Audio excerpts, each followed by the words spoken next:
एक स्त्री के एक एक लाख पुत्र पैदा होने की कथा। जी हाँ, चौंकिए मत। एक स्त्री के एक एक लाख पुत्र पैदा होने की कथा।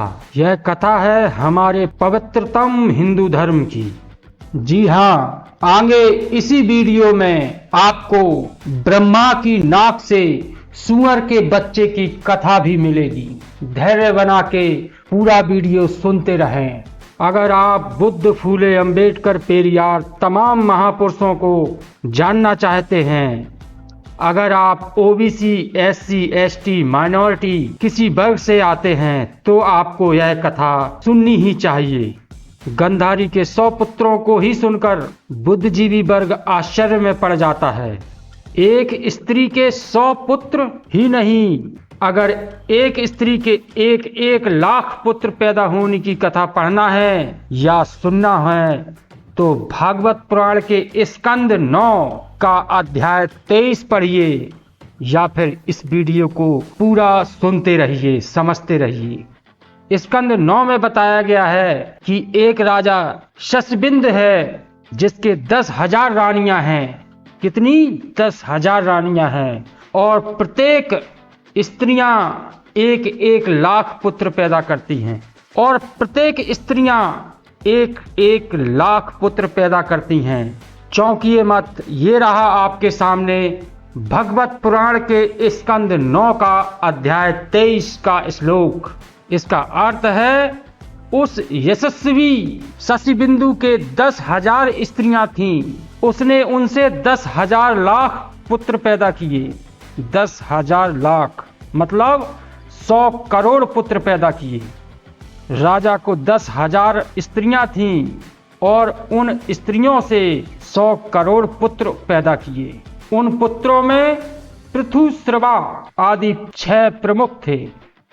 अब जरा विचार करें, अगर एक स्त्री एक बच्चे को हर वर्ष एक बच्चे को जन्म दे तो 1 लाख बच्चे को पैदा करने के लिए 1 लाख वर्ष का जीवन चाहिए, जो कि असंभव है कि अगर कोई स्त्री एक बच्चा हर वर्ष पैदा करे तो उसका जीवन, उस स्त्री का जीवन 1 लाख वर्ष होना चाहिए।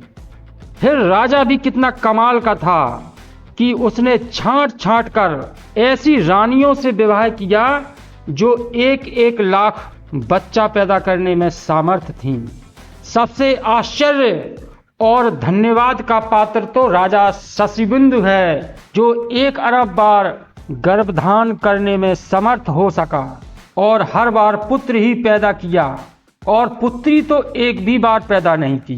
2000 ईस्वी तक पूरे भारत की आबादी लगभग 1 अरब है, जो शशिबिंदु के पुत्रों के बराबर है। राजा अपने पुत्रों को पहचानता था या नहीं, यह तो भागवत लिखने वाला ही जाने, जिसने भागवत पुराण के अध्याय 23 में ऐसा स्कंद जोड़ा है। शशिबिंद यशस्वी राजा के कुल 10,000 तो रानी थी, हर रानी के 1-1 लाख पुत्र। कथा भागवत जानी थी। विश्वास और श्रद्धा के बल क्या झूठ को सच माने या तर्क बुद्धि से सच को सच, झूठे को झूठा माने। 1 अरब पुत्र कैसे संभव? गप बड़ा दमदार है। कथा भागवत को अब छोड़ो, गप्पों का भंडार है। अब सुनिए ब्रह्मा की नाक से सूअर के बच्चे की कथा। जी हाँ, ब्रह्मा की नाक से सूअर के बच्चे की कथा। पुरुष के शरीर से बच्चे का जन्म आप सुनने वाले लोगों को असंभव लगता होगा कि एक पुरुष मेल के शरीर से बच्चे का जन्म कैसे हो सकता है, लेकिन भागवत लिखने वालों ने पुरुष के शरीर से मानव के बच्चे को, कौन कहे सूअर के बच्चे को पैदा करा दिया है। फिर किसी ऐसे पुरुष से नहीं, साक्षात ब्रह्मा जी के नाक से पैदा करवा दिया है। देखिए आपके सामने है भागवत पुराण का अध्याय 13 स्कंद 3। इसका अर्थ है, ब्रह्मा जी के ध्यान करते समय उनकी नाक से एक सूअर का बच्चा निकला जो अंगूठे के बराबर लंबा चौड़ा था। ब्रह्मा जी के देखते देखते वह स्वस्थ होकर हाथी के बराबर बढ़ गया। अब आप सुनने वाले भी चकित हो रहे होंगे, यह क्या विचित्र बात कह रहे हो। जी हाँ, ऐसी ही पुराणों में बात लिखी हुई है। नाक से सूअर का बच्चा ब्रह्मा जी की नाक से निकला। ब्रह्मा जी तो देवता थे, स्वच्छता सफाई करते ही रहे होंगे। जब उनकी नाक से सूअर का बच्चा निकल सकता है तो आजकल के महात्माओं का क्या हाल होगा। ध्यान करत ब्रह्मा के नाक के एक सूअर का बच्चा भा, लंबा चौड़ा एक अंगूठा, देखत देखत हाथी भा। स्कंद 3 अध्याय 13 लिखा भागवतकार इसे, जिसे धर्म के मत वाले जन सुन सुनकर बेतुके फंसे।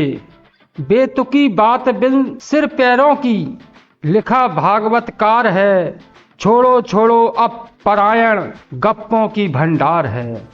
तो दोस्तों, आपकी क्या राय है? कृपया आप अपनी राय जरूर बताएं। कमेंट बॉक्स में आप कमेंट करें और लोगों को भी जागरूक करें, शेयर करें, लोगों को भी बताएं ये गप्प कथा। तो please like, comment, share and subscribe. फिर मिलेंगे किसी नए वीडियो में, तब तक के लिए जय हिंद।